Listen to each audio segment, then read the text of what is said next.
আল্লাহ তাআলা সহজে ধরেন না, কিন্তু ধরা খাইলে তার চঙ্গল থেকে কেউ বাঁচে না। মহান মাবুদের দরবারে হাজার শুকরিয়া। সম্মানিত নেতৃবৃন্দ অন্যায়ের কাছে এক মুহূর্তের জন্য মাথা নত করেন নাই। আল্লাহর দেওয়া সম্মানের মাথা বারবার লুটিয়ে পড়েছেন, মাটিতে নত করেছেন, কিন্তু দুনিয়ার কোন অপশক্তির চক্রাঙ্গানিকে তারা পরোয়া করেন নাই। কোন লোক লালসার দিকে ফিরে তাকাননি, হুমকি ধমকিকে পাত্তাই দেন, বরঞ্চ ফাঁসির মঞ্চে গিয়েছেন হাসতে হাসতে।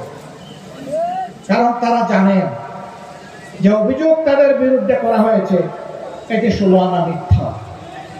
আর জনাব আজহারুল ইসলাম ভাইয়ের মামলার রায়ের মধ্য দিয়ে প্রমাণ হয়েছে এটা আসলেই 16 আনা মিথ্যা।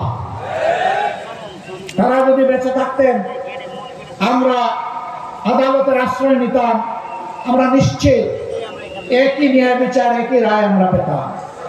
কোনো আফসোস নাই, কোনো আফসোস নাই। আমাদের বাগানের শ্রেষ্ঠ ফুলগুলাকে দিনের জন্য, এই জাতির জন্য আল্লাহ তাআলা কবুল করেছেন, আলহামদুলিল্লাহ।